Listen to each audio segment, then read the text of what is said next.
షాద్ నగర్ వైపు ఉన్న మన స్వర్గసీమ వెంచర్లో ప్లాట్లు కొన్న వాళ్ళంతా సంతోషంగా ఉన్నారు. ఒక్కసారి విజిట్ చేయండి.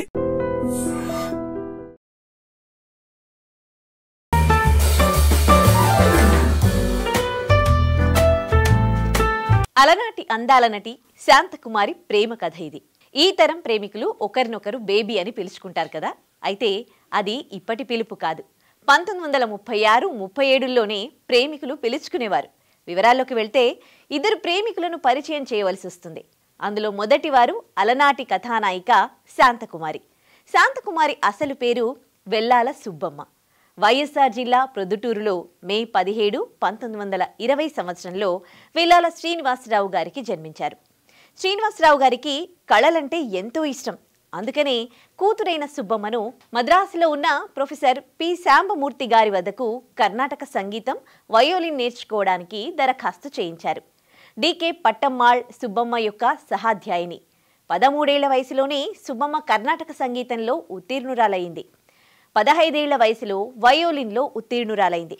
తర్వాత గురుగారితో కలిసి దక్షిణ భారతదేశం అంతా ఎన్నో కచేరీలు చేసింది. 16 ఏళ్ల వయసులోనే విద్యోదయ స్కూల్లో పిల్లలకు సంగీతం నేర్పించేది. సుబ్బమ్మ కచేరీ చూసిన దర్శక నిర్మాత పివి దాసు మాయాబజార్ లేదా శశిరేఖ పరిణయం సినిమాలో శశిరేఖ పాత్రను ఇచ్చారు. కానీ సుబ్బమ్మ సినిమాల్లో నటించడానికి ఆమె బామ్మ నిరాకరించడంతో పివి దాసు అతని మేకప్ మనిషైన మంగయ్య ఒప్పించడానికి ఎంతో ప్రయత్నించారు.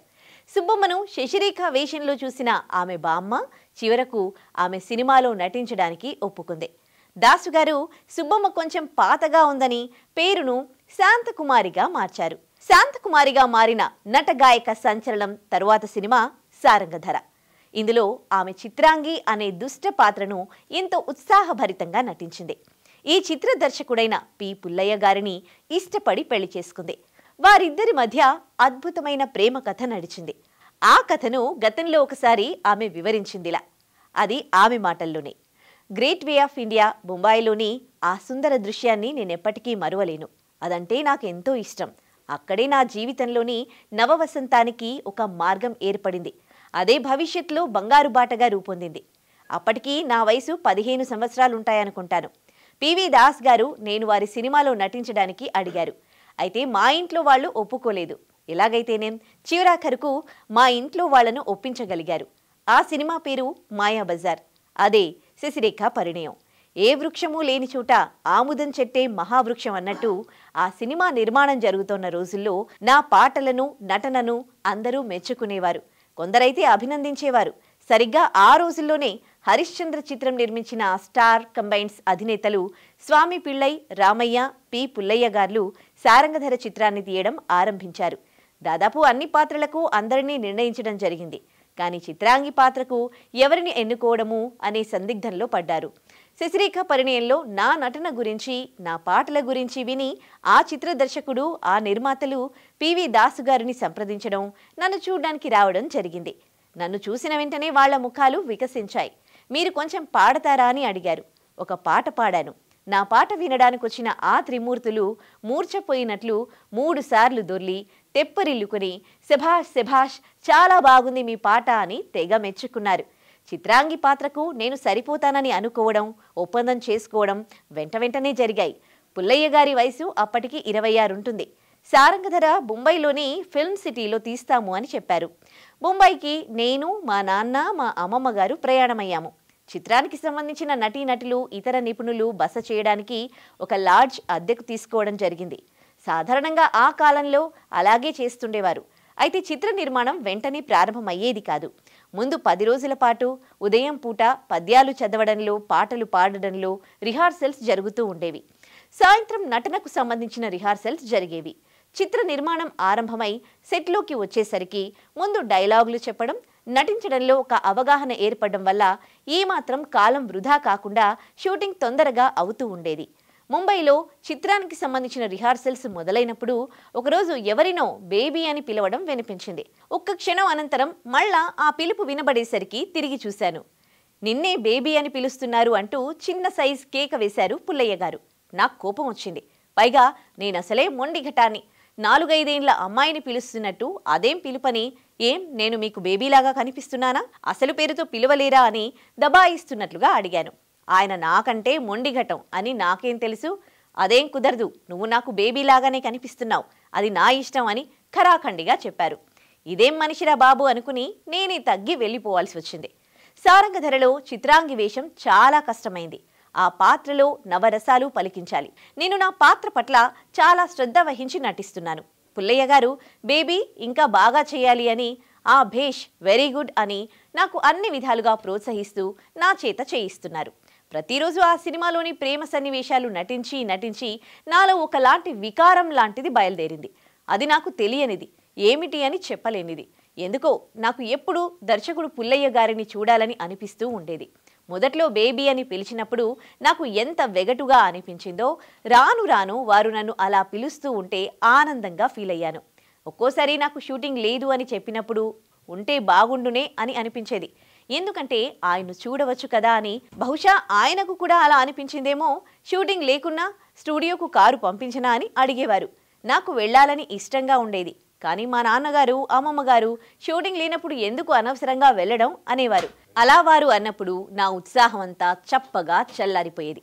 మొత్తానికి నేను ఆయన సాన్నిధ్యంలో ఉండాలి, నా కనుసన్నల్లో ఆయన కనిపిస్తూ ఉండాలి అన్న భావం నాలో అధికమవుతూ ఉండేది. ఇలా ఎందువల్ల జరుగుతుందనేది నాకు అర్థమయ్యేది కాదు. దాన్నే ప్రేమ అంటారనే సంగతి అప్పటికీ నాకు తెలియదు. పుల్లయ్య గారు షూటింగ్ జరుగుతున్నప్పుడు అరుస్తూ కేకలు పెడుతూ ఉండేవారు. అప్పటినుండే ఆ ధోరణి నాకు విచిత్రంగా ఉండేది. షూటింగ్ జరిగేటప్పుడు ఆయన చూపే కఠినత్వం అంతా ఇంతా కాదు. ఎంత పెద్ద నటుడైనా సరే ఆయనకు తృప్తికరంగా రానప్పుడు అలా చేయడం బాగోలేదయ్యా అని స్పష్టంగా అనేస్తూ ఉండేవారు. ఈయన చేసే హడావిడి గోలా చూస్తున్న నేను ఒకరోజు ఆ సంస్థకు చెందిన నాకు సోదరతుల్యులు అయిన ఆకుల నరసింహారావు గారితో అన్నాను, ఈయన్ని చూస్తే ఇంత కఠినంగా ఉంటారు, చిన్న విషయానికి కూడా పెద్దగా అరుస్తూ ఉంటారు, ఆయనకు గొంతు నొప్పి రాదా అని, పాపం ఆయన భార్య ఇంట్లో ఎలా భరాయిస్తుందో అని. దానికి ఆయన పకాలున నవ్వి, చూడ్డానికి అలా కనిపిస్తారు కానీ ఆయనది మంచి మనసమ్మా అంటూ పుల్లయ్య గారికి ఇంకా పెళ్లి కాలేదు అనే విషయాన్ని చెప్పారు. ఆ మాట వినడంతో నా హృదయం ఎంతో సంతోషంతో ఉబ్బి తబ్బిబ్బైంది. ఇంతవరకు ఎందుకు చేసుకోలేదు ఆయన పెళ్లి అన్నాను. పాపం చిన్నప్పుడే తల్లిదండ్రులు పోయారు. ఎలాగో BA పూర్తి చేశారు. ఆర్థికంగా ఏమీ లేదు. ఇప్పుడిప్పుడే పేర్లోకి వస్తున్నాడు. ఇక పైన చేసుకుంటారేమో అన్నారాయన. ఆ రోజు నా మనసులో లేదు. ఎక్కడా నిలవలేకపోయాను, కూర్చోలేకపోయాను. ఆయనకింకా పెళ్లి కాలేదట. నాకు అదే కావాల్సింది. అయితే ఈ సంగతి మా ఇంట్లో ఎలా చెప్పను? చెబితే నా చర్మం ఒలిచేస్తారు. మొదటి నుండి నేను తొలి సంతానాన్ని కాబట్టి మా అమ్మమ్మ నాన్నల దగ్గర గారాబంగాను, మరోపక్క భయభక్తులతో పెరిగాను. అతని నేను ప్రేమించాను. అతనికిచ్చి పెళ్లి చేయండి అని వాళ్లతో చెప్పే సాహసం నాలో ఉందా అని నాలో నేను ప్రశ్నించుకోసాగాను. మేము చాలా ఉన్నవాళ్లం. ఆయన పేదవాడంటే మా ఇంట్లో వాళ్ళు పెళ్లికి చస్తే ఒప్పుకోరు. ఆ రోజు రాత్రంతా నాకు నిద్ర పట్టలేదు. ఎందుకో ఊరికే ఏడుపు వస్తుండేది. నిద్ర లేకపోవడం వల్ల, ఏడవడం వల్ల మర్నాడు పొద్దనికి నా కళ్ళు ఎర్రగా వాచిపోయాయి. మా అమ్మమ్మ నన్ను చూసి కంగారు పడిపోయింది. రాత్రంతా తలనొప్పి అన్నాను. దిష్టి తగిలిందేమోనని 4 రకాలుగా దిష్టి తీసింది. ఆమెకు నా అవస్థ ఏం తెలుసు అని నాలో నేను నవ్వుకున్నాను. ఆయనతో మనసు విప్పి మాట్లాడాలని ఇంకా అలా ఏవేవో ఆలోచనలు వస్తూ ఉండేవి. కానీ ఎలా వీలవుతుంది అన్న సంకోచం లోపలుండేది. ఒకరోజు షూటింగ్ సాయంత్రం 5ంటికి అయిపోయింది. బేబీ, నువ్వు వచ్చినప్పటి నుండి రిహార్సల్, షూటింగ్ వీటితోనే సరిపోయింది. నువ్వు ఈ ఊరు చూడలేదు కదా, త్వరగా డ్రెస్ మార్చుకుని రా, వెళ్దాము అన్నారు. ఆ రోజు జ్వరం ఉందని మా నాన్నగారు షూటింగ్కు రాలేదు. అందువల్ల మా అమ్మమ్మ కూడా నాన్నతో పాటే ఉండిపోయింది. ఈయనతో ఒంటరిగా వెళ్ళడమా అని అనుకున్నాను. రేపు మా అమ్మమ్మ నాన్న వస్తారండి, వాళ్లతో వెళదామా అన్నాను. రేపు మళ్ళీ చూద్దాంలే, ఈ ఊర్లో గేట్వే ఆఫ్ ఇండియా అని ఒకటి ఉంటుంది, అక్కడ చాలా బాగుంటుంది, పద తొందరగా అని నా సమాధానం కోసం ఎదురు చూడకుండా బయటికి వెళ్ళిపోయారు. చాలాసేపు తటపటాయించి వెళ్లడానికే నిశ్చయించుకున్నాను. టాక్సీ వచ్చింది. అందులో ఆయన ముందు సీట్లో కూర్చొని నన్ను వెనక సీట్లో కూర్చోమన్నారు. టాక్సీ గేట్వే ఆఫ్ ఇండియా వద్ద ఆగింది. అక్కడ వాతావరణం నాకు కొత్తగా వింతగా అనిపించింది. గొప్ప పేద అనే తారతమ్యం లేకుండా అంతా వేరుశెనక్కాయల పప్పు, బఠానీలు అవి ఇవి కొనుక్కుని తింటూ సరదాగా కబుర్లు చెప్పుకుంటూ వెళ్తున్నారు. ఆయన కూడా నాకు ఏదో కొనిపెట్టారు. అక్కడ సముద్రపు పాయ ఒకటి ఉంటుంది. దాని చుట్టూ గట్టు కట్టారు. అక్కడి నుంచి కొంతమంది బోటు షికారు చేస్తున్నారు. మనము వెళ్దామా అన్నారు. నాకు నీటి ప్రవాహం అంటే ఉన్న భయంతో వద్దన్నాను. పర్వాలేదు, నేనున్నాను కదా, నీకు భయం ఎందుకు అన్నారు. మీరుంటే మాత్రం అని ఊరుకున్నాను. ఆయన ఇంకా ఏదో మాట్లాడుతూ అక్కడే ప్రవాహానికి దగ్గరలో గట్టు మీద కూర్చున్నారు. అది వెడల్పుగా లేదు, ఏమరపాటుగా ఉంటే అందులో పడిపోతారు. అది చూస్తూ నాలో ఏదో చిన్న కలవరం ప్రారంభమైంది. ఎందుచేతంటే ఆయన గబుక్కున నీళ్లలో పడిపోతారని. అయినా నేను ఎలా చెప్పను? కొంతసేపు అయ్యాక అక్కడ కూర్చోవడం ఎందుకు, పడిపోతారు అన్నాను కాస్త చొరవ తీసుకుని. నేను పడిపోతే నీకేం అన్నారు. ఇదెక్కడి మొండిఘటనరా అనుకుని, నీకేం అలా అంటారేంటండి, మీరు పడిపోతే నేనేం చేయాలి, ముందు లేవండి అన్నాను. సరే నిజంగా నేను పడిపోయాననుకో, అప్పుడేం చేస్తావు అన్నారు. కుయ్యో మొర్రో అని మొత్తుకుంటాను అన్నాను. ఈ ఊరి వాళ్ల భాష నీకు అర్థం కాదు కదా, అప్పుడేం చేస్తావు అన్నారు. ఏం చేస్తాం, ఓ భాయిలు భాయిలు ఇదరానా, మేరా బేబీ పానీ మే గిర్ గయా తోడా ఊపర్ లేలేనా అని అప్పుడప్పుడే నేర్చుకుంటోన్న హిందీ మాటలను కూడబలుక్కుని చెప్పాను. ఆయన నా మాటలు విని విరగబడి నవ్వసాగారు. ఆయన ఎందుకు నవ్వుతున్నారు అనేది అర్థం కాకపోయినా కూడా ఆ నవ్వే పద్ధతి చూస్తూ ఉంటే ఎక్కడ నీళ్లలో పడతారో అనే భయం నన్ను పీడించసాగింది. ఎందుకలా నవ్వుతారు అన్నాను. సీరియస్ మొహం పెట్టి, నవ్వకేం చేయను, ఈ రోజు నుంచి నేను నీ పెళ్ళాన్ని, నువ్వు నా మొగుడివి అన్నారు. అంటే అన్నాను. అసలు నువ్వేం చెప్పదలుచుకున్నావు అన్నారు. మా ఆయన నీళ్లలో పడిపోయారు, వచ్చి పైకి తీయమని చెప్పాలనుకున్నాను అన్నాను. నువ్వలా చెప్పలేదు, నా పెళ్ళాం నీళ్లలో పడిపోయింది, పైకి తీయమని చెప్పావు అన్నారు నవ్వుతూ. బేబీ అంటే పెళ్ళామా, మరి మొగుడినేమంటారు? పతి అని కాని మరదని కాని అంటారని చెప్పాను. ఈ రోజు నుంచి నువ్వు నాకు మొగుడివి అన్నారు. ఇంతవరకు వచ్చింది కాబట్టి ఇక మనసులోని మాట అడిగేద్దామనుకున్నాను. కానీ మాట బయటకి రావడం లేదు. ఏమిటి ఆలోచిస్తున్నావు అన్నారు. ఇదే సమయం అడిగేయని నా మనసు తొందర పెట్టింది. ఏమండి, మిమ్మల్ని ఓ మాట అడుగుతాను, చెప్పండి అన్నాను. ఓ అడుగు అన్నారు. మిమ్మల్ని పెళ్లి చేసుకోవాలనుంది, మీకు ఇష్టమేనా అన్నాను. ఆయన ఒక్క క్షణం నా కళ్ళలోకి చూశారు. ఆ కళ్ళు నాలోని నిశ్చలత్వాన్ని తీవ్రంగా పరిశీలించాయి. అందులో ఎలాంటి చంచలత్వం లేదు. ఒక్కటే అభిప్రాయం, very good, I like you very much అన్నారు. చిరునవ్వుతో ఆయన నవ్వులో కోటి దీపాల వెలుతురు నాకు కనిపించింది. ఆ తరువాత మా పెళ్లికి మా పెద్దవాళ్లు ముందుగా ఒప్పుకోలేదు.